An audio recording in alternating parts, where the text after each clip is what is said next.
کی کبریاء آپ تمام احباب کا اس مقدس مقام پہ چل کے آنا اپنی عظیم بارگاہ میں شرف قبولیت عطا فرمائے۔ میرا مالک آل محمد کے صدقہ میں اس امام بارگاہ کو تا قیامت آباد و شاد فرما۔ میرا مالک جتنے بھی مومن عزادات بیمار ہیں بیمار کربلا کے صدقہ میں تمام کو شفاء کلی عطا فرما۔ میرا مالک جتنے مقروض ہیں بادشاہ امام رضا علیہ السلام کے وسیع خزانوں کا صدقہ مومنین کے قرض ادا غیب سے فرما۔ میرا اللہ تجھے اپنی عزت و عظمت کا واسطہ حاضرین محفل کی تمام نیک شرعی حاجات کو اپنی بارگاہ عالیہ میں قبول فرما۔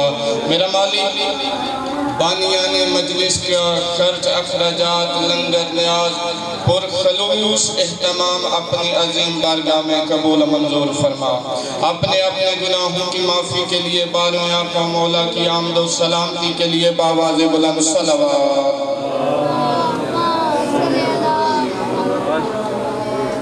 احباب مجلس، تعریف ہے اس اللہ کی جس نے کائنات کے سارے کمالات کو فاطمہ زہرا کے گھر میں رکھا ہے۔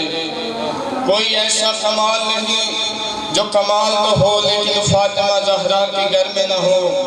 اگر صداقتیں، رفتیں، عظمتیں، سعادتیں، شہادتیں، رسالتیں، ولایتیں اگر تم کو ایک جگہ پہ نظر آئیں تو وہ دہلیز فقط اور فقط فاطمہ زہرا کی ہے۔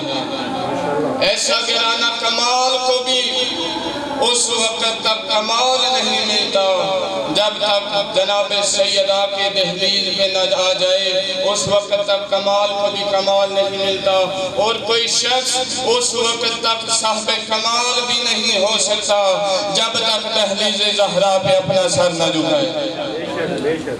عیبدار تو ہو جاتا ہے لیکن صاحب کمال نہیں ہوتا۔ میرا موضوع آپ کے ذہن میں ہوگا، میں نے قرآن مجید کی ایک آیت پڑھنے کا شرف حاصل کیا ہے۔ اللہ فرماتا ہے اطاعت کرو اللہ کی، اس کے رسول کی اور اولی الامر کی۔ اولی الامر منکم، جو تم میں سے اولی الامر ہو۔ اللہ نے ایک اپنی اطاعت کا حکم دیا ہے، ایک اپنے نبی کی اطاعت کا حکم دیا ہے، اور تیسرا اللہ نے حکم دیا ہے جو تم میں سے صاحب امر ہو۔ اب منکم یہ سیغہ ہے جمع حاضر کا، مثال دے کے سمجھانا چاہتا ہوں۔ السلام علیکم، تم پر سلامتی ہو۔ اسی طرح منکم ہے، ایک لفظ ہے منہم، ایک ہے منا، ایک ہے منی، سب کے ساتھ ایک ایک حدیث اور ایک آیت کے ساتھ ان کی تفصیل بیان کرنا چاہتا ہوں۔ منہم، اللہ کی ذات قرآن مجید میں ارشاد فرماتی ہے بسم اللہ الرحمن الرحیم، یسبح للہ ما فی السماوات و ما فی الارض المالک القدوس العزیز الحکیم هو الذی بعث فی الامیین رسول منہم، ہم نے امیین میں سے رسول کو بھیجا۔ اللہ فرماتا ہے کہ میں نے امیین میں سے رسول کو بھیجا ہے۔ اللہ نے اس نبی کی اطاعت کو ہم پہ واجب کیا ہے جو امیین میں سے ہے، لیکن اللہ نے امیین میں سے رسول کو بھیجا ہے لیکن ان جیسا نہیں۔ رسول امیین میں سے ہے لیکن امیین جیسا نہیں، اسی طرح اولی الامر بھی ہم میں سے ہے، ہم جیسا نہیں۔ اگر ہم جیسا ہوتا تو اللہ اس کی اطاعت کا حکم نہ دیتا۔ بات یاد رکھیں، اگلا جو لفظ ہے منا، سرکار دو عالم نے ارشاد فرمایا ہے سلیمان منا اہل بیتی، سلیمان میری اہل بیت میں سے ہے۔ بات یاد رکھنا، حضرت سلیمان نے وہی کچھ کیا ہے ساری زندگی جو میرے نبی نے کہا ہے، اپنی مرضی سے کچھ نہیں کیا۔ اسی وجہ سے سلیمان کو پیغمبر فرماتے ہیں سلیمان منا اہل بیتی، سلیمان میری اہل بیت میں سے ہے۔ پھر پیغمبر فرماتے ہیں یا علی انت منی، یا علی تم مجھ سے ہے وَأَنَا مِنْكَ اور میں تجھ سے ہوں. اور پھر فرمایا حسین منی وَأَنَا مِنَ الْحُسَيْنِ حسین مجھ سے ہے اور میں حسین سے ہوں. بات یاد رکھیں پیغمبر فرما رہے ہیں سلمان من اہل بیتی سلمان میری اہل بیت میں سے ہے لیکن سلمان ہے صحابی اور حسین ہے اہل بیت میں سے نبی کے گھرانے میں سے. سلمان کے بارے میں فرمایا ہے وہ مجھ سے ہے. بات یاد رکھیں صحابی نبی میں سے ہو سکتا ہے لیکن نبی صحابی میں سے نہیں ہو سکتا. اہل بیت نبی میں سے بھی ہیں اور نبی اہل بیت میں سے بھی ہے. نعرہ حیدری نبی اہل بیت میں سے بھی ہے اور اہل بیت نبی میں سے بھی ہے. صحابی میرا لاکھ سلام ہے جتنے بھی نبی معظم کے پاک اصحاب ہیں میں ان کا بہت احترام کرتا ہوں لیکن بات یاد رکھیں صحابی عرش پہ بھی ہوگا تو محمد کا نوکر ہے. اگر حسین فرش پہ بھی ہوتا تو حسین کا بیٹا ہے. صحابی جنت میں جا سکتا ہے لیکن جنت کسی کو دے نہیں سکتا. بات یاد رکھیں صحابی جنت کا حقدار ہے لیکن سردار جنت نہیں ہو سکتا. صحابی نبی کے قدموں میں سر رکھ کے نماز پہ پڑھ سکتا ہے لیکن حالت نماز میں پشت پیغمبر پہ سوار نہیں ہو سکتا. حالت نماز میں پشت پیغمبر پہ سوار نہیں ہو سکتا. اگلا جملہ سنو صحابی نبی کے منہ سے نکلی ہوئی گٹلی کو چوس سکتا ہے لیکن زبان مصطفیٰ نہیں چوس سکتا. وہ فقط حسین ہے جس نے زبان مصطفیٰ کو چوسا ہے. عزادارو صحابی جہاں بھی ہوگا میرے نبی کا نوکر ہوگا. بات یاد رکھیں وہ در والے ہیں یہ گھر والے ہیں. اگر یہ فرق سمجھ میں آ گیا تو تمہاری یہی جملہ لے جانا کہ اہل بیت گھر والے ہیں اور وہ در والے ہیں. اب نوکری ان کی کرو جن کی نوکری صحابہ کرتے ہیں. نوکری ان کی کرو جن کی نوکری صحابہ کرتے ہیں. نوکروں کی نوکری سے کیا ملتا ہے؟ صحابہ جس کی نوکری کرتے ہیں نوکری اسی کی کرو. میرے مولا علی کا ایک چاہنے والا جس کا نام ہے میثم تمار کیا کہنے اس میثم کے جس کی روزے کے اڈے پہ وقت کا امام آ کے بیٹھ جائے اور میرے امام آ کے فرماتے ہیں میثم تو اپنے گھر چلا جا آج تیری دکان پہ میں علی بیٹھوں گا. عزاداروں میرے مولا علی اس کی دکان پہ بیٹھ گئے. ایک خاتون آئی اس نے آ کے میرے مولا علی کو کہا یا علی مجھے کھجوریں چاہیے. اس نے میرے مولا علی نے مٹھی بھر کھجوریں اس کو دی. اس نے اس کے بدلے میں سکے دیے. اس نے جو سکے دیے تھے وہ سکے کھوٹے تھے. میرے مولا علی نے جو کھجوریں دی تھی وہ بھی کھوٹی تھی.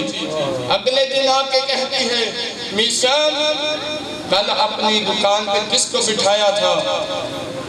کل سے پہلے میں جو کھجوریں لے کے جاتی تھی وہ کھجوریں تو اچھی ہوتی تھی. کل جو میں کھجوریں لے کے گئی ہوں کھوٹی کھجوریں ناقص کھجوریں تھی. میثم جلدی سے میرے امام کے پاس آیا ہاتھ جوڑ کے کہتا ہے یا علی ایک خاتون کل آئی تھی وہ کہتی ہے کہ آپ نے اسے کھوٹی کھجوریں دی ہیں. میرے امیر امام ارشاد فرماتے ہیں اے میثم میں عادل امام ہوں اس نے کھوٹا سکہ دیا تھا میں علی نے اسے کھوٹی کھجوریں دی ہیں. نعرہ حیدری امام فرماتے ہیں کہ اس نے مجھے کھوٹا سکہ دیا تھا میں علی نے اسے کھوٹی کھجوریں دی ہیں. اور ہم عشق علی میں میثم تمار کے چاہنے والے ہیں. ہم عشق علی میں میثم کے مرید ہیں. ہم عشق علی میں میثم کی پیروی کرتے ہیں جو اس درخت کو پانی دیتا ہے جس کے بارے میں علی فرماتے ہیں تجھے میری محبت میں اس درخت پہ سولی پہ چڑھایا جائے گا. میثم تمار اس درخت کو پانی دیتے تھے اور کہتے تھے میرا اللہ کب یہ درخت اپنی عمر کو پہنچے گا اور مجھے عشق علی میں سزا دی جائے گی. عزادارو صرف اتنا ہی نہیں، حجاج بن یوسف ایک بادشاہ گزرا ہے، اس کے دور میں ایک مومنہ تھی، اس کا نام تھا حرہ سعدیہ۔ میرے آقا مولا علی علیہ السلام کی چاہنے والی تھی۔ حجاج کے سپاہیوں نے حجاج سے کہا، اے حجاج، جو حرہ سعدیہ ہے نا، وہ علی کو فلاں فلاں سے افضل مانتی ہے۔ حجاج نے اپنے سپاہیوں کو حرہ سعدیہ کے دروازے پہ بھیجا۔ حجاج کہتا ہے کہ جاؤ حرہ سعدیہ کو گرفتار کر کے میرے دربار میں لے آؤ۔ جب سپاہی حرہ سعدیہ کے دروازے پہ گئے، جا کے دستک دی، حرہ سعدیہ اندر سے جلال سے بول کے کہتی ہے، کون ہو اور میرے دروازے پہ کیوں آئے ہو؟ وہ کہتے ہیں کہ ہم حجاج کے سپاہی ہیں، تجھے حجاج نے دربار میں بلایا ہے۔ وہ کہتی ہے کہ تم چلے جاؤ، میں تمہارے پیچھے آتی ہوں۔ بات یاد رکھیں، کبھی پولیس نے ایسا کیا ہے، بندہ کہے پولیس کسی کو پکڑنے آئی ہو اور وہ بندہ کہے کہ تم چلے جاؤ، میں تھانے خود چل کے آؤں گا، جتنا مرضی بڑا بندہ ہوگا پولیس واپس نہیں جائے گی بلکہ گلی کے باہر کھڑی ہو جائے گی، اتنا کرے گی اس کا دروازہ چھوڑ دے گی لیکن اس کے گلی کے باہر کھڑی ہو جائے گی، کہیں یہ بندہ بھاگ نہ جائے۔ لیکن حجاج کے سپاہی مطمئن ہو کے چلے گئے، کہتے ہیں کہ یہ علی کے ماننے والی ہے، کبھی جھوٹ نہیں بول سکتی، یہ سچے امام کے ماننے والی ہے۔ عزادارو کیا ہوا؟ حرہ سعدیہ نے اپنے گھر میں غسل شہادت کیا۔ بیٹے پوچھتے ہیں اماں کیا ہوا ہے؟ کہتی ہے کہ مجھے ولائے علی مفت میں ملی تھی، آج اس کی قیمت ادا کرنے دربار میں جا رہی ہے۔ کہتی ہے کہ مجھے ولائے علی مفت میں ملی تھی، آج اس ولائے علی کی قیمت ادا کرنے جا رہی ہوں۔ جب حجاج کے دربار میں پہنچی، حجاج کہتا ہے، اے حرہ سعدیہ، میرے سپاہیوں نے مجھے بتایا ہے کہ تم علی کو فلاں فلاں سے افضل مانتی ہے۔ تو حرہ سعدیہ کہتی ہے، اس کی آنکھ میں آنکھ ڈال کے کہتی ہے، تمہیں تیرے سپاہیوں نے غلط بتایا ہے، میں بعد از مصطفیٰ ہر کسی سے علی کو افضل مانتی ہوں۔ جب یہ جملہ کہا، حجاج کہتا ہے تیرے پاس کوئی دلیل ہے؟ وہ کہتی ہے کہ میرے پاس قرآن سے دلیل ہے۔ کیا تو نے قرآن نہیں پڑھا؟ عزاداروں میرے نبی نے فرمایا ہے، القرآن ما علی و علی ما القرآن، قرآن علی کے ساتھ ہے اور علی قرآن کے ساتھ ہے۔ قرآن ہے پھول، علی ہے خوشبو، قرآن میں ہے سورہ نور، علی ہے نور محمد، قرآن میں ہے سورہ یاسین، علی ہے آل یاسین، قرآن میں ہے سورہ آل عمران، علی ہے فرزند حضرت عمران۔ قرآن کو دیکھنا بھی عبادت، علی کا چہرہ وجہ اللہ والا دیکھنا بھی عبادت، قرآن کو پڑھنا بھی عبادت اور علی علی کرنا بھی عبادت ہے۔ حرہ کہتی ہے کہ میں بعد از مصطفیٰ ہر کسی سے علی کو افضل مانتی ہو۔ وہ کہتا ہے کہ قرآن سے کوئی دلیل، فقط ایک جملہ کہتے چند منٹ ذکر مصائب، چونکہ قبلہ صاحب پہنچ چکے ہیں، وقت بہت قلیل ہے۔ حرہ کہتی ہے کہ جب اللہ نے حضرت آدم علیہ السلام کو جنت سے بھیجا تھا زمین پہ، تو جنت کا لباس حضرت آدم علیہ السلام سے لے لیا۔ حضرت آدم علیہ السلام نے زمین پہ آ کے اپنے بدن کو پتوں کے ساتھ ڈانٹا تھا۔ وہ حرہ سعدیہ بول کے کہتی ہے کہ تجھے ابھی بھی سمجھ نہیں آئی، جس کے بچوں کی ماں مصلی پہ بیٹھ کے کہے اے میرے بچوں تمہارے کپڑے درزی کے پاس ہیں، تو اللہ کی ذات جبرائیل کو بھیج کے کہتی ہے جا کے زہرا کے دروازے پہ کہنا کہ یہ جنت سے کپڑے آئے ہیں اور میں آپ کے بچوں کا درزی ہوں۔ حسین اگر وارث سے جنت وہاں سے یہاں بھی آ جائیں تو ان کے لیے جنت سے لباس آ جاتا ہے، اگر حقدار جنت سے نکل آئے تو اس سے جنت کا لباس لے لیا جاتا ہے۔ عزادارو، 3 بیٹیاں ایسی ہیں جن کو یتیم کرنے کے بعد مسلمانوں نے بڑا رلایا ہے۔ اللہ اکبر۔ پہلی بیٹی ہے نبی کی، بی بی رو کے کہتی ہے بابا تیرے جانے کے بعد میں زہرا پہ مصائب کے پہاڑ آگے ہیں۔ بابا اگر دنوں پہ آتے سیاہ راتوں میں تبدیل ہو جاتے۔ بی بی کہتی ہے بابا اگر پہاڑوں پہ آتے پہاڑ ریزہ ریزہ ہو جاتے۔ عزادارو بعد از پیغمبر اسلام حضرت بلال نے مدینہ چھوڑ دیا۔ حضرت بلال نے ویرانے کا رخ کیا۔ ایک دن عالم خواب میں پیغمبر اسلام کی زیارت ہوئی۔ نبی فرماتے ہیں اے بلال ساری دنیا میری زہرا کو چھوڑ جائے لیکن تم میری زہرا کو نہ چھوڑنا۔ عزادارو عالم خواب سے بیدار ہو کے حضرت بلال مدینے میں آئے۔ جب مدینے میں آئے تو دیکھا جناب سیدہ کے دروازے کا رنگ بدل گیا ہے۔ عزادارو سلمان سے پوچھا حضرت بلال نے، کہتے ہیں سلمان کیا ہوا ہے؟ زہرا کے دروازے کا رنگ بدل گیا ہے۔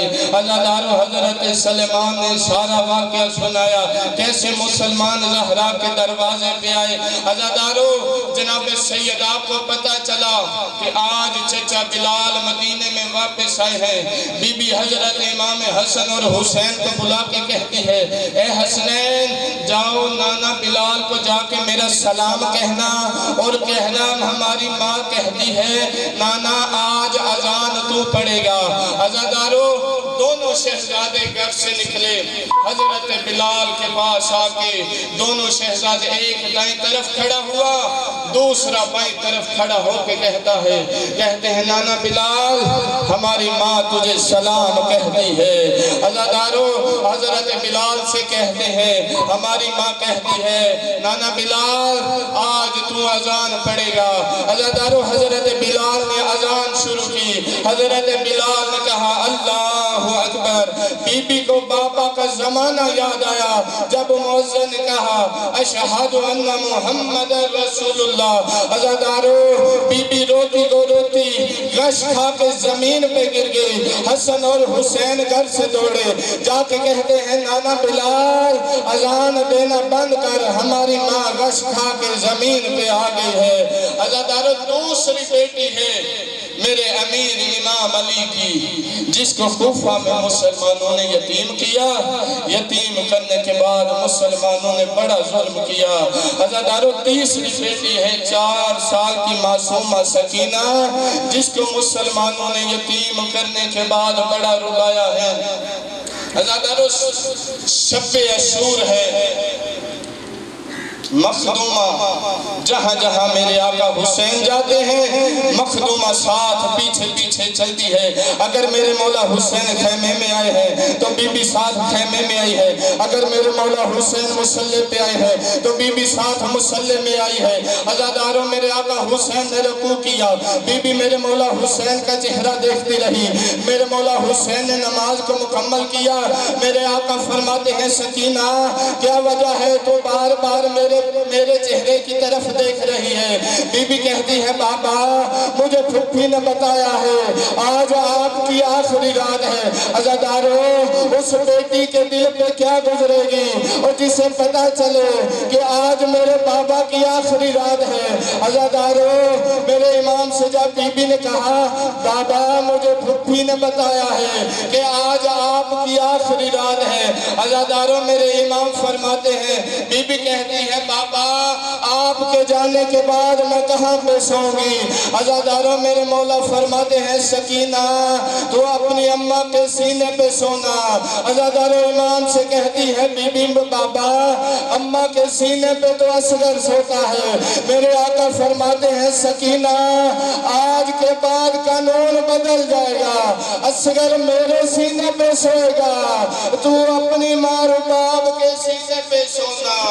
اللہ اکبر۔ عزادارو 10 محرم کا دن آیا، میرے آقا حسین گھوڑے پہ سوار ہوئے، میرے آقا حسین میدان کی طرف جانے لگے۔ تو 4 سال کی معصومہ گھوڑے کے سنبوں کو پکڑ کے کھڑی کہتی ہے اے ذوالجلال میرے بابا کو میدان میں نہ لے کے جانا، جو بھی اب سے پہلے میدان میں گیا ہے کوئی واپس نہیں آیا۔ عزاداروں میرے آقا حسین ذوالجلال سے کہتے ہیں اے ذوالجلال تو چلتا کیوں نہیں؟ ذوالجلال نے اپنی گردن کو جھکایا، کہتا ہے مولا میرے قدموں کی طرف دیکھ۔ عزاداروں میرے آقا حسین نے جھک کے دیکھا تو 4 سال کی معصومہ روتی روتی کہتی ہے ذوالجلال میرے بابا کو میدان میں نہ لے کے جا۔ عزاداروں میرے مولا حسین زین سے زمین پہ آئے، ایک دفعہ آقا حسین کربلا کی گرم زمین پہ بیٹھے، سکینہ کو اپنی گود میں لیا۔ میرے مولا فرماتے ہیں سکینہ میرے جانے کے بعد صبر کرنا، سکینہ میرے جانے کے بعد پھپھیوں کو تنگ نہ کرنا۔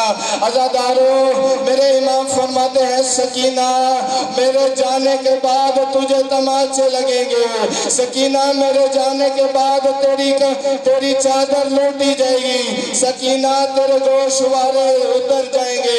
عزاداروں میرے آقا سجاد سے کسی نے پوچھا مولا آپ کو سب سے زیادہ کس نے رلایا ہے؟ میرے امام فرماتے ہیں مجھے 2 چیزوں نے بڑا رلایا ہے، ایک شام کے بازاروں نے، دوسرا میری بہن سکینہ کے سوالوں نے۔ عزاداروں جو زندان ملا تھا سادات کو شام میں، اس زندان کی چھت نہیں تھی۔ روز صبح کے وقت پرندے اپنے آشیانوں سے نکلتے جنگلوں کی طرف جاتے، جب پرندے جنگلوں کی طرف جاتے بی بی پوچھتی بھیا سجاد یہ پرندے کہاں جا رہے ہیں؟ عزاداروں میرے مولا سجاد فرماتے ہیں اے معصومہ یہ خوراک کے لیے جنگلوں میں جا رہے ہیں۔ جب شام کو پرندے واپس آتے تو بی بی پھر پوچھتی سجاد اب یہ پرندے کہاں جا رہے ہیں؟ عزاداروں میرے مولا سجاد فرماتے ہیں معصومہ یہ پرندے اپنے گھروں کو واپس جا رہے ہیں۔ جب یہ کہتے آقا تو بی بی کہتی بھیا سجاد کیا قیدی بھی اپنے گھروں کو واپس جاتے ہیں؟ میرے مولا فرماتے ہیں سکینہ اور کوئی جائے نہ جائے تو اس زندان سے نہیں جائے گی۔ اللہ لعنت اللہ علی قوم ظالمین وَسَيَعْلَمُ الَّذِينَ يَنْقَلِبُونَ۔ اب آپ کے سامنے قبلہ مولانا سفیر حسین سازمی صاحب ذکر محمد و آل محمد بیان فرمائیں۔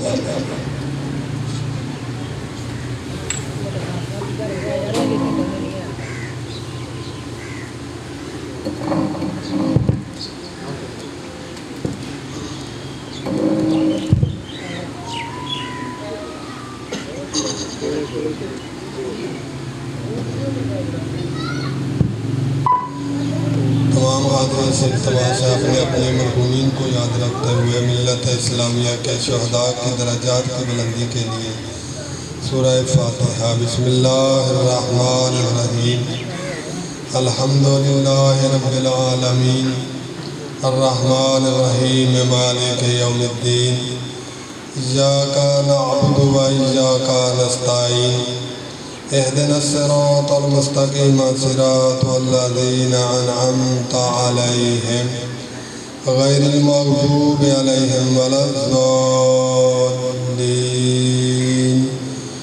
بسم الله الرحمن الرحيم، قل هو الله أحد الله الصمد لم يلد ولم يولد ولم يكن له كفوا أحد، كذلك الله ربنا کریم اللہ بحق عصمت محمد و آل محمد ہم سب کے گناہان صغیرہ کبیرہ معاف فرما۔ میرے اللہ ہمارے مرحومین کے گناہان صغیرہ کبیرہ معاف فرما۔ کریم اللہ ہم سب کے دلوں میں جو بھی نیک حاجات و اپنی بار شریعت دعائیں ہیں مالک اپنی بارگاہ میں قبول و منظور فرما۔ ہم سب کو حج و زیارات کی توفیق عطا فرما۔ میرے اللہ جو بے اولاد ہیں ان کو اولاد نرینہ عطا فرما، بے روزگار کو اچھا سا روزگار عطا فرما، پریشان مومنین کی پریشانیاں دور فرما۔ میرے اللہ صدقہ محمد و آل محمد اس بارگاہ کو تا قیام قیامت قائم فرما۔ میرے اللہ صدقہ محمد و آل محمد علیہ السلام عبادت گاہوں کو ہم سب کو آباد کرنے کی توفیق عطا فرما۔ میرے اللہ وارث حق امام زمان علیہ السلام پاک کا جل ظہور فرما۔ قبل الظہور امام زمان علیہ السلام ہم سب کو اپنے امام کا پکا سچا شیعہ بننے کی توفیق عطا فرما۔ پاک امام علیہ السلام کی نصرت کرنے کی توفیق عطا فرما۔ ہماری آنکھوں کو بامعرفت دیدار امام زمان علیہ السلام نصیب فرما۔ اپنی اپنی تمام حاجات کی قبولیت کی خاطر سارے مل کے باواد بلند صلوات پڑھیں۔ اللہم صلی علی محمد و آل محمد وعجل فرج آل محمد۔ اعوذ باللہ من الشیطان الرجیم، بسم اللہ الرحمن الرحیم۔ اللہم صلی علی محمد و آل محمد وَأَهْلِكَ وَهُمْ مِنَ الْإِنسِ وَالْجِنِّ مِنَ الْأَوَّلِينَ وَالْآخِرِينَ يَا مَنْ اسْمُهُ دَوَاءٌ وَذِكْرُهُ شِفَاءٌ يَا سَرِيعَ الرِّضَا وَيَغْفِرْ لِمَنْ لَا يَمْلِكُ إِلَّا الدُّعَاءَ۔ السلام علی الحسین وعلی علی ابن الحسین وعلی اولاد الحسین وعلی اصحاب الحسین علیہ السلام۔ اما بعد قال رسول اللہ صلی اللہ علیہ وآلہ وسلم الحسین مصباح الہدی وسفینۃ النجاة صلوات۔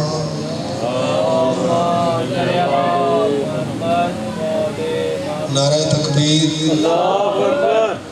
اللہ رب الجلال کا نام لینا بڑی ساری مصیبتیں ٹال دیتا ہے۔ آپ بلند نام لیں، کبھی بھی اپنے آپ کو تھوڑا نہ سمجھیں۔ جتنے بھی ہوں وہ بھی تو کبھی وقت آنے جب تیسرا بندہ ذکر سننے سنانے کے لیے نہیں ملتا تھا، تو آج الحمدللہ آپ اہل بیت علیہ السلام کا ذکر اپنوں میں بیٹھ کر بڑی آسانی سے کر لیتے ہیں۔ لہذا اگر مالک نے ذکر کی توفیق عطا فرمائی ہے تو ذکر میں بولنا بہت بڑی عبادت ہے، اس لیے سارے خلوص دل سے بولیے گا۔ نعرہ تکبیر، نعرہ رسالت، نعرہ رسالت، نعرہ حیدری، نعرہ حیدری، حسینیت، حسینیت، یزیدیت، باواد بلند صلوات۔ اللہم صلی علی محمد و آلہ۔ بزرگان محترم، عزاداران مظلوم کربلا، اللہ کی اس کائنات میں کوئی بھی ایسا بندہ نہیں جو زندگی میں ہدایت کا طالب نہ ہو، مرنے کے بعد نجات کی خواہش نہ رکھتا ہو۔ ان دو چیزوں کی بندے کو ضرورت ہے۔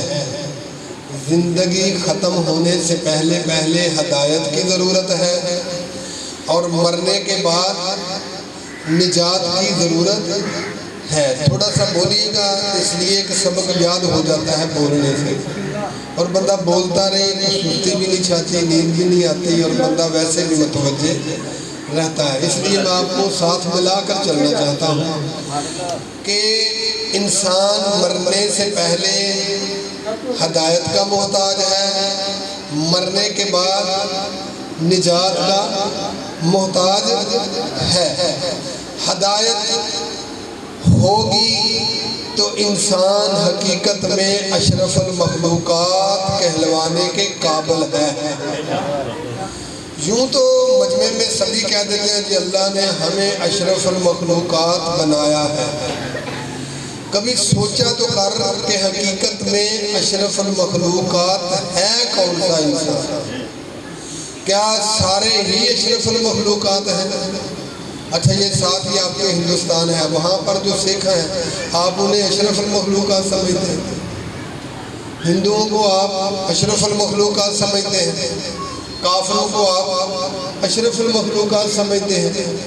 نہیں، جہاں اللہ نے، توجہ فرمانا، جہاں اللہ نے انسان کو اشرف المخلوقات کہا ہے، اسی قرآن میں اللہ نے کہا ہے یہ حیوان ہے، بلکہ حیوانوں سے بدتر ہے۔ اس کا مطلب ہے انسان اشرف بھی ہے اور انسان حیوان سے بدتر بھی ہے، لہذا سارے ایک جیسے نہیں ہیں۔ کچھ وہ ہیں جو اشرف المخلوقات میں ہیں، کچھ وہ ہیں کہ جو انسان حیوانوں سے بھی بدتر ہیں۔ لہذا یہ جو انسان اشرف المخلوقات ہے، توجہ فرمانا، میں آرام سے اس لیے چلتا ہوں کہ جیسے ہی آپ میرا ساتھ دینا شروع ہوں گے تو انشاءاللہ میں اپنی رفتار کو تیز کر لوں گا۔ ابھی تھوڑی سی ابتدائی گفتگو ہے۔ تو انسان جو اشرف المخلوقات ہے، یہ اشرف بنتا کیسے ہے؟ بہترین کاریگر بنا تو آخر اس نے کچھ کیا ہے تو بڑا کاریگر بنا۔ بہترین استاد بنا، اس نے کچھ کیا ہے تو بہترین استاد بنا۔ بہترین ڈرائیور بنا تو کچھ اس نے کیا ہے، شوق، لگن، پیار، اور پھر اپنے استاد کی خدمت، یہ سارا کچھ کرنے کے بعد بہترین استاد بنا۔ استاد وہ بناتا ہے جو پہلے استاد ہو، ڈرائیور وہ بناتا ہے جو پہلے ڈرائیور ہو، کاریگر وہ بناتا ہے جو پہلے کاریگر ہو۔ ہم نے بننا ہے اشرف المخلوقات، تو ہر کوئی نہیں بنا سکتا، وہی اشرف المخلوقات بنائے گا جو پہلے خود اشرف المخلوقات ہو، جو پہلے ہو۔ اگر وہ خود سے اشرف المخلوقات نہیں ہے، اگر وہ خود نہیں ہے تو کسی کو اشرف المخلوقات بنا۔ میں کبھی تساں سنیا ہے کہ ڈاکوؤں نے جناب بہترین جناب ماسٹر بنا دیا۔ ڈاکو ہمیشہ ڈاکو ہی بنائیں گے، چور ہمیشہ چور ہی بنائے گا۔ استاد کی کوشش ہوتی ہے کہ میرا بیٹا میرے سے بھی بڑھ کر، توجہ ہے جناب، تو اس کا مطلب ہے جو پہلے اعلیٰ ہوں گے وہی آپ کو اعلیٰ بنائیں گے۔ تو اب میں جملہ کہنا چاہتا ہوں، ہر کسی کو اشرف المخلوقات نہ سمجھنا۔ اشرف المخلوقات وہی انسان ہے جو اشرفوں کو مانتا ہے۔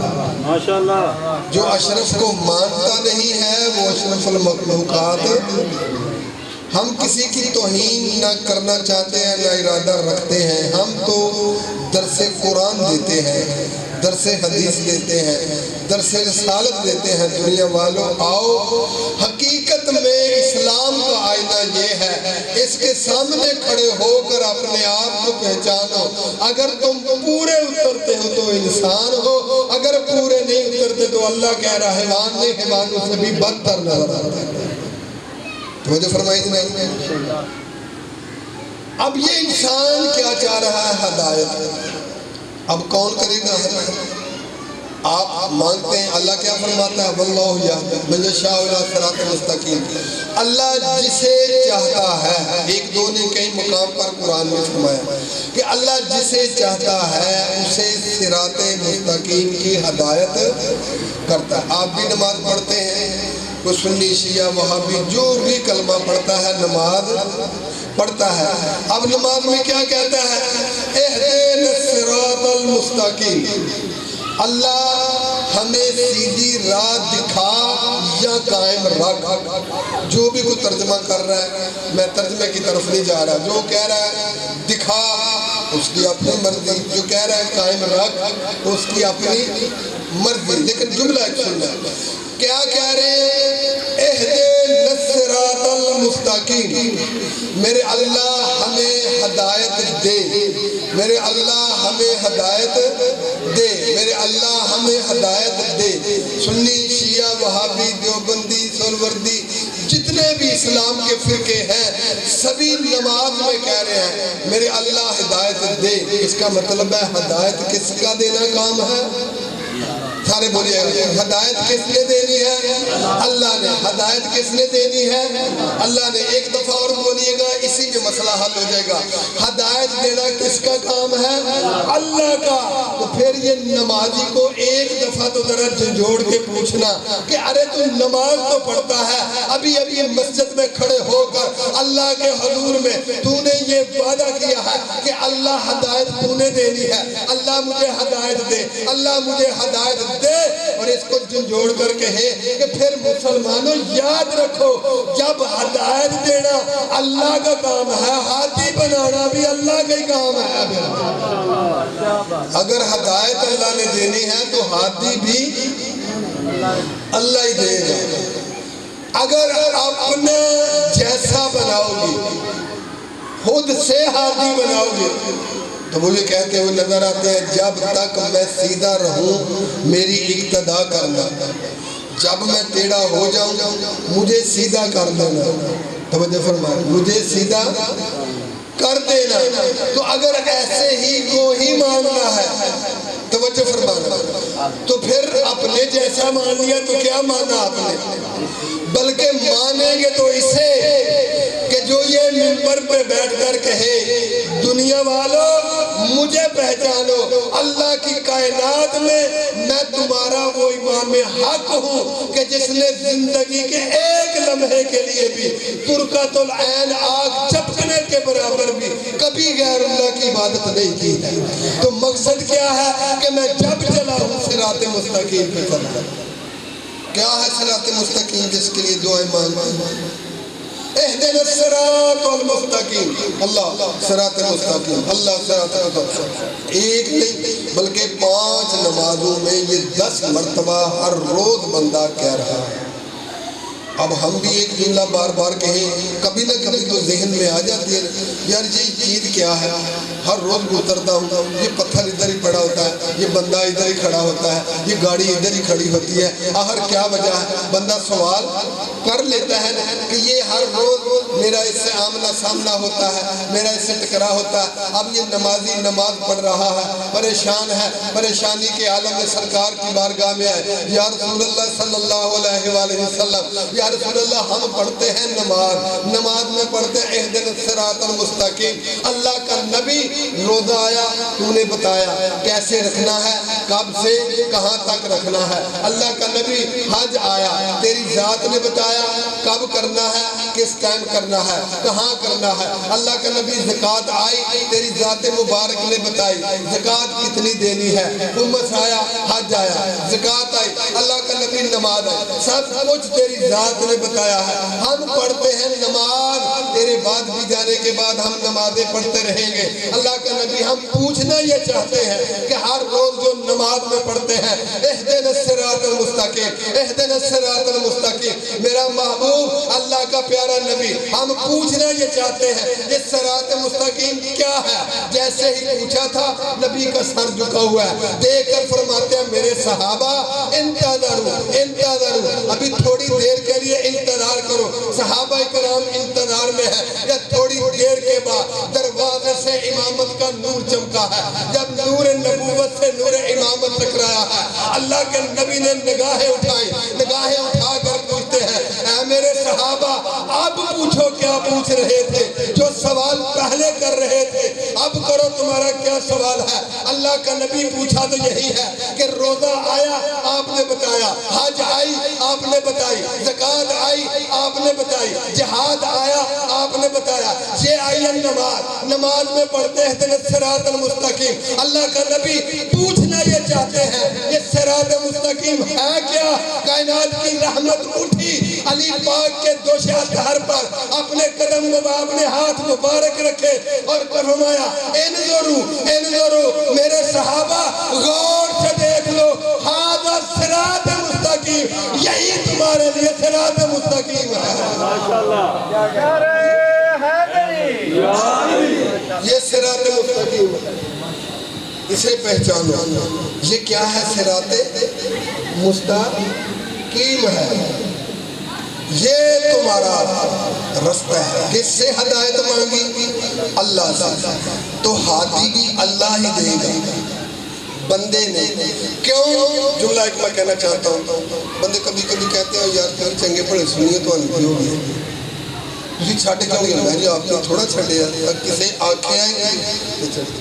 اب جو مجلس سے سنتا رہا اس کو میرا جملہ سمجھ آئے گا، ورنہ سروں سے اوپر گزر جائے گا. آپ نے بیدار رہا جملہ. کہتا ہے میں نے کہا کہ ہم پڑھتے ان کو مانتے ایک دن آیا ہو صاحب نے خود کہہ دیا اکیلونی لستم بخیرکم وعلی فیکم، مجھے چھوڑ دو جبکہ علی تم میں ہے. تو میں ہاں جی پھر تسی آندے جو سچے ہو تو پھر چھڑنی چاہیے جب گل مان گئے. چھوڑ دیا. لیکن میرا واحد امام علی ہے جو تمہیں سہارا دیتا ہے. دنیا والوں نہ یہاں چھوڑوں گا نہ قبر میں تنہا چھوڑوں گا. اگر تم نے مضبوطی سے میرا دامن تھام لیا، یہاں بھی سہارا تمہارا بنوں گا، قبر میں بھی سہارا تمہارا بنوں گا. اس کو مضبوطی سے ہم نے تھامنا ہے، پکڑنا. ہدایت دی اللہ نے. توجہ ہے جو میں جملہ کر رہا ہوں. ہدایت کون دیتا ہے؟ اللہ. ہادی پھر کون دے گا؟ اللہ. ہدایت بھی اللہ، ہادی بھی اللہ. اب جو میں جملہ کہنا چاہتا ہوں آپ کی بارگاہ میں کہ جب ہدایت اللہ نے دینی ہے اور ہادی بھی اللہ ہی دیتا ہے تو بندے کو ضرورت ہے دونوں چیزوں کی. جملہ جو میں نے کہا تھا کہ مرنے سے پہلے ہدایت کی ضرورت ہے، مرنے کے بعد نجات کی ضرورت ہے. اگر آپ کی توجہ ہو تو اب میں حدیث کا ترجمہ کر دوں جو میں نے پڑھی ہے. اب مرنے سے پہلے ہے ہدایت، مرنے کے بعد ہے نجات. کائنات کے نبی نے ارشاد فرمایا ہے دنیا والو الحسین مصباح الہدی والسفینۃ النجاۃ، کہ ایک ہدایت چاہتے ہو، نجات چاہتے ہو تو در در کے دروازوں پہ نہیں بھٹکنا بلکہ حسین کے دروازے پہ آ جاؤ. ہدایت کا چراغ بھی یہی ہے، نجات کی کشتی بھی یہی ہے. نجات بھی اسی کے دروازے پہ ہے، ہدایت بھی اسی کے دروازے پہ ہے. اس کے دروازے پہ آؤ. آج دنیا کیا چاہتی ہے کہ ایک ہی پلڑے میں حق اور باطل کو تولنا چاہتا ہے. جی اس کو بھی رحمت اللہ کہیں گے. جی ہمیں اپنی زبانیں نہیں کھولنی چاہیے. جی ہمیں لعنت نہیں کرنی چاہیے. توجہ، ہمیں لعنت نہیں کرنی چاہیے. اگر لعنت نہیں کرنی تو پھر صورت منافقون کو ہی قرآن سے نکال دو. اللہ نے دونوں طرز بیان کی ہیں. جس قرآن میں مومنون کا ذکر ہے اسی میں منافقین کا ذکر ہے. جس قرآن میں رحمت اللہ کا ذکر ہے اسی قرآن میں لعنت اللہ کا ذکر ہے.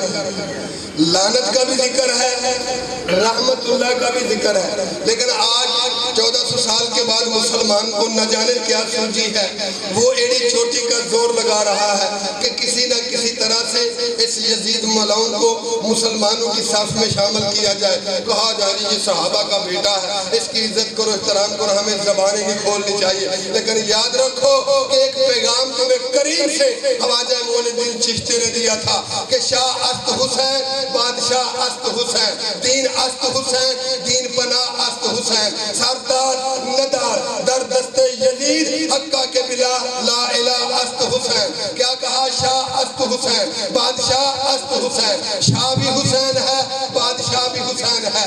دین است حسین، دین پناہ است حسین. دین حسین ہے اور دین کی پناہ بھی حسین ہے. جب کبھی کسی بندے کو مشکل پڑتی ہے تو وہ سہارا لینے کے لیے دین کا سہارا لیتا ہے. ادھر مشکل پڑی، ادھر حدیث قصہ شروع کی. ادھر مشکل پڑی، ادھر مجلس شروع کروا دی. ادھر مشکل پڑی، ادھر سورۃ یاسین پڑھوانی شروع کرا دی. اس کا مطلب ہے میرے سے لے کر آپ تک جتنے بھی لوگ ہیں، جب کبھی مشکل پڑتی ہے ہم سہارا لیتے ہیں دین کا، ہم سہارا لیتے ہیں دین کا. حدیث قصہ کیا ہے؟ یہ دین ہے. یہ مجلس اظہار کیا ہے؟ یہ دین ہے. ماتم داری کیا ہے؟ یہ دین ہے. تو اس کا مطلب کیا ہے کہ میرے سے لے کر آخر آخری بندے تھا. جب بھی مشکل پڑتی ہے تو ہم سہارا لیتے ہیں دین کا, اور کبھی بھی اہل بیت کی برابری نہ کرنا. کیوں؟ ہمیں مشکل میں جس چیز کا سہارا ہوتا ہے اس کا نام دین ہے, اور جب دین کو مشکل پڑتی ہے سہارا حسین کا ہوتا ہے. ہم سہارا لیتے ہیں دین کا, اور دین سہارا لیتا ہے حسین بادشاہ کا. اور پھر کیا کہا؟ سرداد نداد دست در دستے یزید حقا کے بنا. غور کیا اپنے اس شعر پر؟ پہلے مصرے میں حسین علیہ السلام کا ذکر ہے, یزید کا نہیں. دوسرے مصرے میں پھر حسین بادشاہ کا ذکر ہے, ملعون کا ذکر نہیں ہے. تیسرے مصرے میں ملعون کا ذکر ہے, کریم کا ذکر نہیں ہے. چوتھے مصرے میں آقا وارث کربلا کا ذکر ہے, ملعون کا ذکر نہیں ہے. پھر سنیے گا, پہلے میں حسین ہے یزید نہیں, دوسرے میں حسین ہے یزید نہیں, تیسرے مصرے میں یزید ہے حسین نہیں, چوتھے مصرے میں حسین ہے یزید نہیں. میں تو سمجھ رہا تھا گنتی ہی آپ کے لیے کافی ہوگی, جو ابھی تک نہیں سمجھا سر اٹھانا. ہم نے خواجہ سے پوچھا کہ جب دونوں طاقتوں کا ذکر کر رہا تھا تو جیسے ہی دو مرتبہ حسین بادشاہ کا ذکر کیا ہے, ایک ہی مصرے میں دونوں کا ذکر کر دیتا, یزید کا بھی کر دیتا, حسین کا بھی کر دیتا. کیا وجہ ہے کہ تو نے جہاں حسین بادشاہ کا ذکر کیا ہے وہاں یزید کا ذکر نہیں, جہاں یزید کا ذکر ہے وہاں حسین کا نہیں. وہاں اگر سمجھ آ گئی ہے تو پھر گلی گلی میں, بستیوں میں جا کر, اپنے پنڈالوں میں, مجلسوں میں, جہاں تک رسائی ہے یہ پیغام پہنچا دو. اگر مجھے اپنا پیر مانتے ہو تو پھر میری مانو.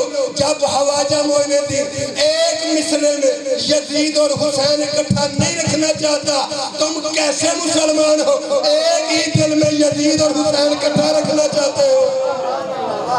نعرہ حیدری. یزید اور حسین ایک دل میں, یہ کبھی ایسا نہیں ہو سکتا. کبھی جی یہ شیعہ احترام نہیں کرتے, ہم نے تو اس لیے قانون بنایا ہے. توجہ ہے نہیں, شیعہ احترام نہیں کرتے. شیعہ احترام, آخری بات کرنے لگا ہوں کیونکہ ٹائم کافی ہو گیا, کہ سب کو ٹائم دوں گا انشاءاللہ ہم صاحب جی بات کر کے آپ کو سنائیں گے. میں بس سمیٹ رہا ہوں اپنی ساری گفتگو کو. یہ شیعہ احترام نہیں کرتے جنہوں نے بے احترامی کی بنیاد رکھی تھی, آج وہ ہزاروں سال بعد ان کی نسلیں کہہ رہی ہیں کہ یہ احترام نہیں کرتے. یہ احترام نہیں کرتے, یہ احترام نہیں کرتے. گلی گلی شور ہے لوگوں کو ہمارے ساتھ مل جاؤ, یہ احترام نہیں کرتے. ہم احترام سکھائیں گے, ہم احترام سکھائیں گے. آؤ در یہ ماشاءاللہ اب جتنے افراد بیٹھے ہیں, سوال میں وہ کرنے لگا ہوں جس کا مجھے 100% یقین ہے کہ جواب آپ کو آتا ہے. جواب آتا ہے تو پھر ذکر حسین سمجھ کر بولیے گا. ہمارے علاقے میں شبیہ ذوالجلال برآمد ہوتی ہے کہ نہیں ہوتی ہے؟ سارے پورے میں کو مشکل سوال کیا. اس کے کئی نام ہیں, کوئی اسے ذوالجلال کہتا ہے, کوئی شبیہ کہتا ہے, کوئی سواری پاک کہتا ہے, کوئی اسے گھوڑا کہہ دیتا ہے. تو ناراض نہیں ہونا چاہیے, جتنی کسی کی معرفت ہے اس نام سے پکارتا ہے. اب میں اپنی عقیدت کا جملہ کہنے لگا ہوں, اگر کوئی اس کو گھوڑا بھی کہتا ہے تو ناراض نہ ہوا کریں. کیوں؟ اس کی گھوڑا کہنے میں بھی مٹھاس ہوتی ہے, وہ دوسرے حیوانوں کی طرح اس کو گھوڑا نہیں کہتا, کہنے میں. جو بھی ہے میں آپ سے سوال یہ کرنا چاہتا ہوں, کیا یہ گھوڑا آپ کے مذہب کا امام ہے؟ سارے بندے رہتے ہیں امام ہے, نہیں مانتے امام, نبی, پیغمبر, رسول, کوئی اولی العزم, کوئی ولی نہیں مانتے اس میں سے کچھ بھی. اگر کچھ نہیں مانتے تو پھر اسے جیسے ہی آتا ہے احترام کے لیے جھکتے کیوں؟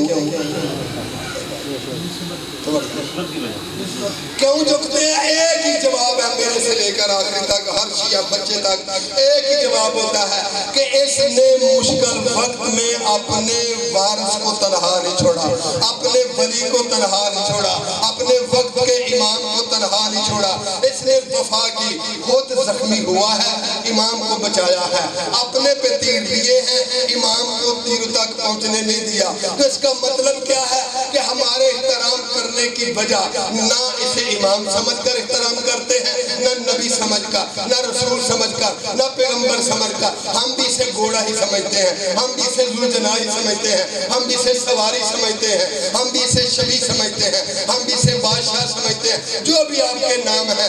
تو اب جہاں کہیں بھی شبیہ پاک برآمد ہو، جو مسلمان کہتا ہے نا کہ شیعہ احترام نہیں کرتا، اسے گریبان سے پکڑ کر کہنا آج ذرا بتاؤں تجھے احترام ہوتا کیا ہے، آج تجھے بتاؤں احترام کہتے کسے ہیں۔ جیسے ہی ذوالجلال برآمد ہوتا ہے شیعہ جھک جھک کر سلام کرتے ہیں اور اسے پیغام دینا کہ دیکھ جسے تم گھوڑا سمجھتے ہو اس نے امام سے وفا کی تھی، آج ہزاروں سال بعد بے شک یہ شبیہ ہے تو یہ احترام کرتے ہیں، تو احترام کا شور کرتا ہے، یہ حیوان ہے، ہم اس کا احترام کرتے ہیں۔ اگر کسی بندے نے وفا کی ہوتی ہم اس کا بھی احترام کرتے رہتے، اگر کسی بندے نے ان کا احترام کیا ہوتا، کسی بندے نے وفا کی ہوتی تو ہم ضرور احترام کرتے۔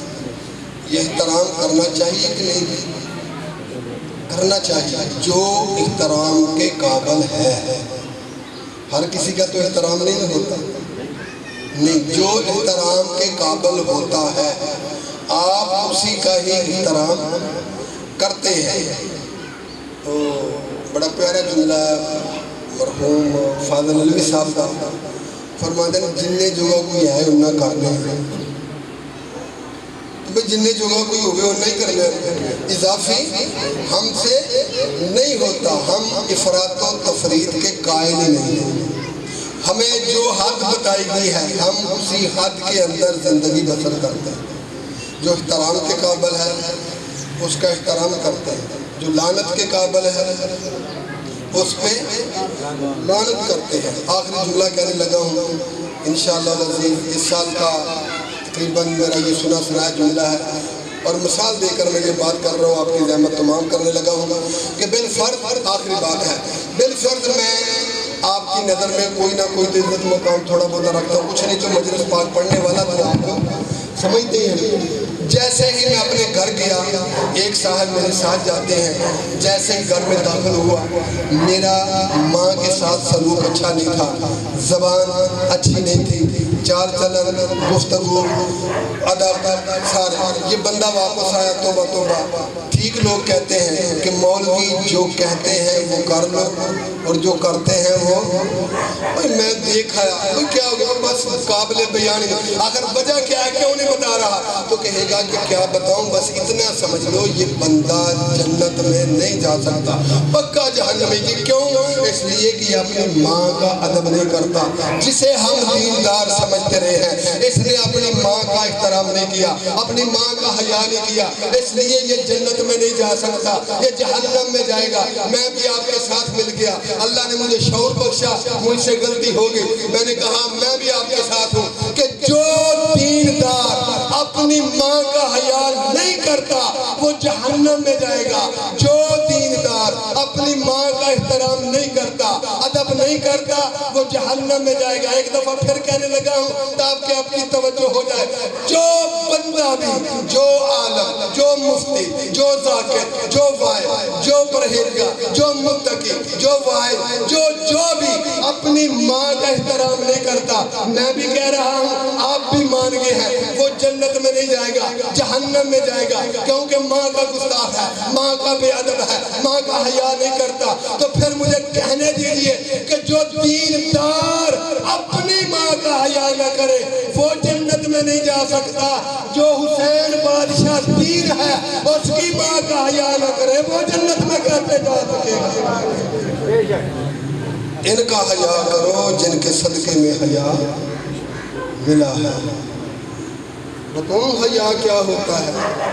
اصحاب پیغمبر اپنے مابین بیٹھ کے گفتگو کر رہے تھے کہ پاک سیدہ کے گھر کی چھت کیسی ہے۔ جیسے ہی گفتگو ہو رہی تھی، کوئی کچھ قیاس کر رہا تھا، کسی کے تصور میں کچھ تھا، کسی کے خیال میں، جو کسی نے سنا اسی طرح سے بیان ہو رہا تھا۔ اتنے میں جناب سلیمان من اہل بیت کی سند پانے والے ادھر سے گزرنا تھا۔ صحابہ پیغمبر کی زبانیں خاموش ہو گئی۔ کہا سلیمان ہمارے مابین جھگڑا ہو گیا ہے، اختلاف ہو گیا، کوئی کچھ بیان دیتا ہے، کوئی کچھ بیان دیتا ہے۔ تو اندر کا بندہ ہے، گھر میں رہنے والا ہے، تیرے سے بڑھ کر کون جانتا ہے، تیرے سے بڑھ کر کس کو معرفت ہوگی؟ ہمیں بتا پاک سیدہ کے گھر کی چھت کیسی ہے؟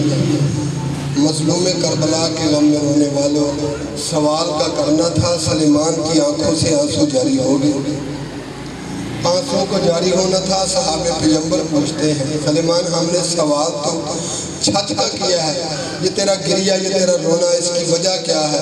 اس وقت دیکھ کر کہتا ہے تم نے سوال ہی بڑا مشکل کیا ہے، مجھے اس گھر کی تطہیر کی قسم ہے، یہ گھر بڑے حیا والا ہے، میں نے کبھی نظریں اٹھا کے دیکھا ہی نہیں۔ اجرکم اللہ، میں نے کبھی اس گھر میں نظریں اٹھا کے دیکھا ہی نہیں۔ جس گھر میں سلیمان جیسا صحابی نظریں اٹھا کے نہیں دیکھتا تھا، اس گھر کے دروازے پہ اتنا شور بلند ہوا تھا، نبی کی بیٹی کو کہنا پڑا آنے والوں حیا کرو۔ یہ قرآن کے اترنے کی جگہ ہے، یہاں جنت کے سردار رہتے ہیں۔ اس گھر کی تعظیم کے لیے اللہ کا نبی پورے 6 مہینے آیت تطہیر کی نماز کے بعد تلاوت کیا کرتے تھے۔ اس دروازے کو مسلمانوں نے آگ لگا دیا، جلتا ہوا دروازہ۔ میں نے یہ دکھ اس لیے شروع کیا ہے، آج کے دن پتہ نہیں کون سا پہر تھا جس دن نبی کی بیٹی نے آج سے رونا شروع کیا ہے، قبر کی کندھوں تک روتی ہی گئی۔ پھر زندگی کا کوئی ایسا لمحہ نہیں جو بطول نے اس کے بعد چین سے گزارا۔ آج سیدہ کے گھر سے 2 جنازے برآمد ہوئے، ایک بابا پاک کا جنازہ، ایک بیٹے کا جنازہ۔ جیسے ہی دروازے پہ شور بلند ہوا، معظم آئی، دروازے کو آگ لگ گئی، ادھر پتھروں کی دیوار، ادھر جلتا ہوا دروازہ۔ دروازہ آیا پاک سیدہ کے پہلو پہ، چیخ بلند ہو گئی، رو کر کہتی ہے یا فضا خودینی، مجھے سہارا دے، میں اٹھنے کے قابل نہ رہ گئی۔ اب میں آپ سے سوال کرنا چاہتا ہوں، ہجوم ہو دروازے پہ، دروازہ گر جائے، مجھے ایمان سے بتائیں وہ دروازہ کہاں ہے؟ لوگ کہاں سے گزریں گے؟ دروازے کے اوپر سے گزریں گے۔ مسلمانوں ہمارے رونے کی وجہ یہی ہے، تڑپتی رہی بطول، گزرتی رہی امت رسول، رو رو کر کہتی تھی لوگوں میرا محسن مار دے۔ غش سے افاقہ ہوا، سیدہ نے اپنے گھر میں پہلی دفعہ نامحرموں کے قدم دیکھے، تڑپ گئی، دیکھ کر کہتی ہے فضا مجھے بتا میرا شاہ کہاں گئی؟ میں نے ساری زندگی یہ لفظ نہیں پڑھا، بس اشارہ کرتا ہوں، جیسے پوچھا میرا وارث کہاں گئے؟ بی بی دیکھ کر کہتی ہے نامناسب طریقے سے دربار کی طرف لے گئے۔ جیسے ہی یہ سننا تھا تڑپ گئی، جلدی سے آ کر مولا امیر کے کمر بند میں ہاتھ ڈالا، رو کر کہتی ہے میں مر جاؤں گی، پاک علی کو دربار میں نہ جانے دوں گی، میں محافظہ امامت ہوں۔ جیسے یہ کہنا تھا منفذ غلام کو اس کے مالک نے حکم دیا جلدی سے اس کا ہاتھ چھڑا۔ یہ ظلم کرتا رہا، نبی کی بیٹی نے ہاتھ نہیں چھوڑا۔ اس ظالم نے کیا کیا؟ تلوار کے دستے سے محمد کی بیٹی کے ہاتھ پہ وہ ظلم شروع کیا۔ یہی وجہ ہے کہ نبی کی بیٹی رو رو کر کہتی تھی بابا تیرے بعد تیری بیٹی جس کو تعلیم تسبیح کی دے گئے ہیں دائیں ہاتھ سے تسبیح نہیں پڑھ بابا میں اس ہاتھ سے تسبیح تیرے بعد نہیں پڑھ سکتی۔ پڑھتی رہی بطول نماز، روتی رہی فاتحہ شام۔ ایک دن معظمہ اللہ تیری نسلوں کو نمازی بنائے جو نہیں پڑھتے، اس پاک سیدہ کے صدقے میں اللہ آپ کو نماز پڑھنے کی توفیق عطا فرمائے۔ آخری جملہ درد کا کہنے جا رہا ہوں، جیسے ہی پاک فاتحہ شام کو دیکھا نا، یہ میری بیٹی رو رہی ہے، ماں نے ابھی تکبیرۃ الاحرام نہیں کہا تھا، بیٹی کے پاس آگئی، رو کر کہتی ہے میری بیٹی مجھے بتا، ماں جب بھی نماز پڑھتی ہے تیرا رونا بڑھ جاتا ہے، مجھے بتا تو صحیح تیرے رونے کی وجہ کیا ہے؟ کہتی ہے اماں ایک مسئلہ بتا، پوچھ بیٹا کیا پوچھنا چاہتی ہے؟ اس وقت رو کر کہتی ہے اماں بتا، جب بھی کوئی نمازی نماز پڑھتا ہے نا، رکوع کی حالت میں ہاتھ کہاں ہوتے ہیں؟ رو کر کہا بیٹا اتنا چھوٹا مسئلہ پوچھنے کی کیا ضرورت تھی؟ تو اولل الامر کی بہن عالمہ غیر معلمہ ہے، میرا بیٹا جب بھی کوئی نمازی نماز پڑھتا ہے نا، رکوع کی حالت میں ہاتھ دونوں گھٹنوں پہ ہوتے ہیں۔ اس وقت چیخ بلند ہو گئی، رو کر کہتے ہیں اماں میرے رونے کی وجہ یہی ہے، کائنات کا ہر نمازی جب بھی نماز پڑھتا ہے رکوع کی حالت میں دونوں ہاتھ گھٹنے پہ ہوتے ہیں، اماں جب آپ نماز پڑھتی ہیں ایک ہاتھ پہلو پہ ہوتا ہے۔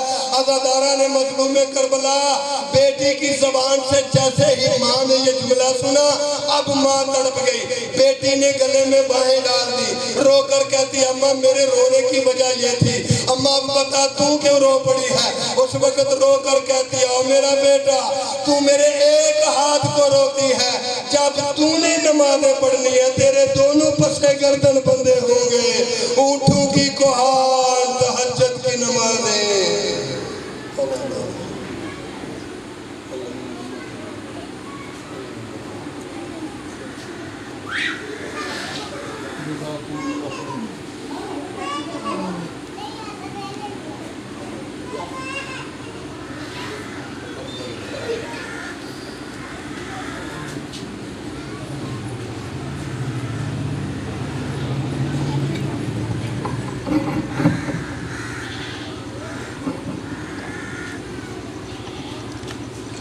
بسم اللہ الرحمن الرحیم اللہم عرفنی نفسک فإنک إن لم تعرفنی نفسک لم أعرف نبیک اللہم عرفنی نبیک فإنک إن لم تعرفنی نبیک لم أعرف حجتک اللہم عرفنی حجتک فإنک إن لم تعرفنی حجتک زلت عن دینی یا اللہ یا اللہ یا اللہ بحق دم المظلوم حسین بن علی علیہ السلام مالک کائنات ذکر عبادت انہوں اپنی بارگاہ شرف قبولیت عطا فرما۔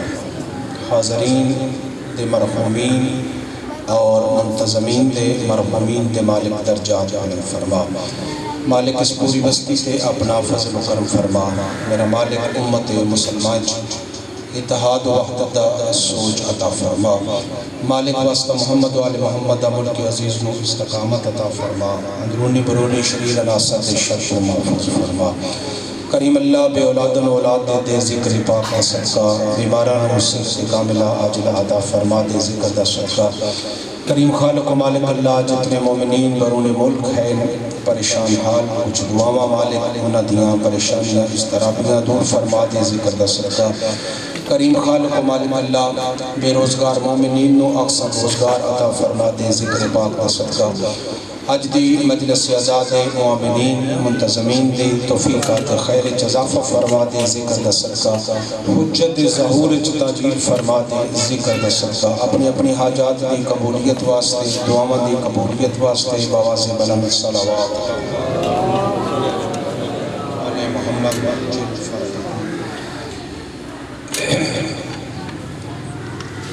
انتہائی واجب الاحترام سامعین وقت قلیل بس تھوڑی جی حاضری اور جناب طلب دعا اللہ عزیزان نے توفیقات اضافہ فرمائے۔ بندہ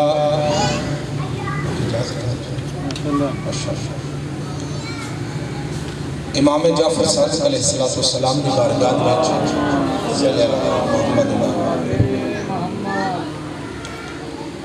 امام خطاب فرما رہے ہیں، مجمع سماعت فرما رہے ہیں، مجلس میں شروع کر دیتی ہے بس وقت کیونکہ جتنا کہ بھائی صاحب نے دسیا ہے 25-30 منٹ میں بچ مکمل مجلس ہے اپنے حصے سے۔ بندہ جو پھر مجمع چھوٹیا مولا اج روز جمعہ ہے، جمعہ دی نماز ادا فرمائی تے جناب نے درس شرکت کی تھی کہ سرکار تواڈے درس پاک وچوں ایک ابہام ہے جڑا دور کرنا چاہنا، مولا مہربانی فرماؤ نانے دی پاک مسند وارث میرے علم میں اضافہ فرماؤ۔ سرکار فرماندے نے ٹھیک ہے، پوچھ کیا پوچھنا چاہتا عرض کی تھی مولا اللہ دے پاک قرآن نمازی جمعہ دن خطیب تلاوت فرماندہ ہے، سورہ جمعہ دی آیت اول چلا ارشاد فرما رہے بسم اللہ الرحمن الرحیم یسبح للہ ما فی السماوات و ما فی الارض المالک القدوس العزیز الحکیم۔ مولا جڑیاں چیزاں اللہ دی تسبیح کر رہے ہیں اس قوی ذات دی حکمت والی ذات دی، اس پاک و پاکیزہ ذات دی، اللہ دی بری کائنات تجھے سماوات والارض زمین و آسمان تے ہر شے ہر ذرہ اس مالک دی تسبیح کر رہے ہیں۔ مولا اے دسو بھئی جڑیاں چیزاں متحرک نے وہ تے اپنے اپنے انداز اللہ دی تسبیح و تحلیل کر رہی ہیں، لیکن جڑیاں چیزاں ساکن نے وہ اللہ دی تسبیح کیوں کر رہی ہیں۔ میں کسی کے کوئی یہ ڈیمانڈ نہیں کرتا بھی بولو، کیونکہ ویسے سامع دا اور متکلم دا یہ تھوڑا جائے ذوق ہے کہنا مجبوری ہوتی ہے، لیکن میں عرض کروں گا کہ سمجھو اور جڑے بندے نو سمجھ آ جائے نا وہ تولے دی زبان نو حرکت نہیں دے ادھا کلو دا سیر خلاش انج ضرور کری آئے تاکہ پتہ لگ جائے کہ میں جڑا نا وہ مجلس کچھ بندیاں نو سنا رہا۔ مولا جڑی چیزاں ساکن نے انہاں دی سمجھ نہیں آتی گل وہ کس طرح اللہ دی تسبیح کر دیا۔ صادق آل محمد نے فرمایا، میں اکثر شدید گزارش کرتا رہنا مقصد تشریف فرمانے کہ جتنے بھی آج دے دور کوئی ایجوکیشن دے باہر کوئی فنون دے مالے انہاں دے ایک شجرہ بنایا جائے نا انہاں دے استادوں تک پہنچا جائے، انہاں دے استاد تنو چھٹے معصوم دے شاگرد نظر آؤں۔ شاباش، اللہ تعالیٰ سلامت رکھے، اللہ تعالیٰ سلامت رکھے۔ وہ اس واسطے سعادت ہے ماضی قریب ایک کتاب بھی آگے چھٹے معصوم دی حالات زندگی تھی، انہوں نے کتاب دا نام رکھیا مسلمان جڑے سکولر ہے کہ مغز اسلام تے 4000 کم و بیش میرے مولا دے کول جڑے نے وہ شاگرداں نے علم حاصل کیتا۔ اس دے وچ عیسائی بھی آ گئے، ہندو بھی آ گئے، انہاں کہ مہربانی کرو مسلمانوں سانوں بھی خدمت دا موقع دیو، اس کتاب وچ کو ساڈی ریسرچ ہے اس ذات دے متعلق اسی بھی کچھ ایڈ کرنا چاہتے ہیں۔ انہاں ملک صاحب نے اپنا مواد دیتا چھٹے معصوم دی حالات زندگی تے انہوں نے اس کے وچ ایڈ کیتا، انہاں کہ انہوں مہربانی کرو سانو بھی اس کتاب دا نام رکھن دے، انہوں اس کتاب دا نام رکھیا جی سپرمین علیہ السلام، اور کون ہستی ہے؟ صادق آل محمد، اللہ تعالیٰ سلامت رکھے۔ ایسیاں برگزیدہ ہستیاں کہ او موقع بھی ملیا کہ مولا او کربلا علیہ دے خون دا بدلہ لئیے خروج کریے، صادق آل محمد فرمایا نا میرا نانا مصطفیٰ ہے، میرا بابا علی ہے، میری ماں زہرا ہے۔ توجہ ہے بھائی جی تھوڑا جی بسم اللہ کہہ شروع تو میں سمجھا گا میں زندہ چ پڑھنا پہ یار انج دیاں مجلساں پہلی دفعہ میں دیکھ رہے ہیں، میں اونی مجلس پڑھ کے آیا اینے کی بندے سن لیکن میں نو نہ چاہن دے باوجود کوئی 1 گھنٹہ 20 منٹ پڑھنا پڑے گا، تے میں ٹوٹل 20 منٹ پڑھنا اس مقام تے قربان جاوا امام صادق علیہ السلام دی بابرکت ذات تو جنہاں نے آکھیا بھئی نہ قتل و غارت اے خون ریزی اے انسان نہ قتل نہ اے نہیں انہاں دا معاملہ خدا نال مولا تسی کی کرو گے فرمایا جو میرا نانے کیتا شاباش شاباش شاباش جی بسم اللہ جو میرے نانے مصطفیٰ کیتا کہ تھوڑے نانے کیا کیتا فرمایا اللہ نے میرے نانے نو کتاب و حکمت دا معلم بنا کر بھیجیا شاباش شاباش شاباش بھائی الحمدللہ مطمئن ہو گیا بس ایک دو بندہ جڑا رہ گئے چھوٹے بچے تسی بھی بیٹا تھوڑا جا سبحان اللہ کہنا بس اس مقام تے کتاب و حکمت دا معلم اے ہمیں حضور پاک آئے نا جی سورت جمعہ دی میں آیت پڑھی تھی اگلی آیت سرکار تو ایک کتاب و حکمت دا معلم بنا کے بھیجے سرکار صحابی دے نال مسجد اترے دو قسم دے شادی لوگ سن ایک پاسے ویکھیا تے او بے لمبیاں لمبیاں تکبیراں دے نال اللہ دی عبادت کر رہے ہیں او نماز وچ مصروف نے ایک پاسے ویکھیا چند لوگ نے جڑے بیٹھے نے او علمی مباحثہ کر رہے ہیں سمجھ آ رہا ہے تدریسی سلسلہ شروع کیتا ہے تے بندے نے پوچھا یا رسول اللہ اے دو گروہ سونے نبی فرمایا دونوں عمل خیر کر رہے ہیں دونوں عمل خیر سر انجام دے رہے ہیں تو سونے نبی تو پوچھا گیا بھئی تسی کتھے بیٹھنا پسند کرو گے شاہ جی پاڑی جد پاک کو پوچھا مولا تسی کتھے بیٹھنا پسند کرو گے انہاں نمازیاں دے نال یا انہاں لوگاں دے نال تو مصطفیٰ صلی اللہ علیہ وسلم فرمایا کہ میں نو اللہ نے کتاب و حکمت دا معلم بنا کے بھیجیا ہے میں انہاں لوگاں چ بیٹھاں گا جڑا تعلیم واہ واہ سبحان اللہ سبحان اللہ سبحان اللہ تے صادق عالم محمد فرمایا بے اسا بھی اوہی کام کرنا جیڑا کام ساڈے نانے پاک نے کیتا ہے اسی لوگاں نو جہالت چ باہر کڈا تو ظاہراً جڑے پنڈ وچ جہالت ختم ہو جائے گی اوتے سکون پیدا ہو جائے گا سید جڑے پنڈ وچ جہالت ہوے گی اوتھے فساد ہی فساد اور جڑے پنڈ وچ علم آ جائے گا جہالت ختم ہوے گی تو اس مقام دے اوتے اور تسی آپ اندازہ کرو کہ جس معاشرے چ اللہ نے مصطفیٰ نو بھیجیا کتنا جہالت مبنی معاشرہ تو سرکار نے آکے پھر اپنے علم و حکمت نال میں قربان جاواں اس معاشرے دے وچ کم کیتا پھر اے میراث چھوڑ کے سرکار وہ آئی آل محمد دے درج کس طرح جس طرح کے مولا فرما کے جاندے جاندے انا مدینۃ العلم و علی بابها میں علم دا شہر ہاں علی اس کا دروازہ ہے کائنات والو جیڑا شہر تک نہ پہنچے وہ دروازے تک رسائی کرتا ہے اللہ اکبر وہ دروازے تک پہنچ جائے تو اسی طرح یہ سلسلہ معروسی چلدا چلدا چلدا صادق عالم محمد دے دربار چ بندہ مولا اج روز جمعہ آیت جمعہ دی سورہ جمعہ دی آیت اول دی تلاوت مولا یہ کیا ہے سرکار فرمایا دسو کہ مولا یہ متحرک چیزاں اللہ دی عبادت اپنے اپنے رنگ ساکن سرکار فرمایا سائل تیرے سوال وچ جواب آئے آئے سبحان اللہ تیرے سائل سوال دے وچ جو بھلو کی میں سرکار فرمایا اصل چیز ہے کیا وہ ہے اتباع پروردگار جی جی آتی اللہ واتی الرسول و اول الامر منکم فرمایا اتباع ہے اللہ دی اطاعت چ رہنا اسے طرح عبادت ہے تو آنکھیں سائل جتنی اللہ دی کائنات دو چیزاں تو خالی نہیں یا متحرک ہے یا ساکن ہے جیڑی چیز حرکت چ او دا حالت حرکت چ رہنا اللہ دی عبادت ہے جیڑی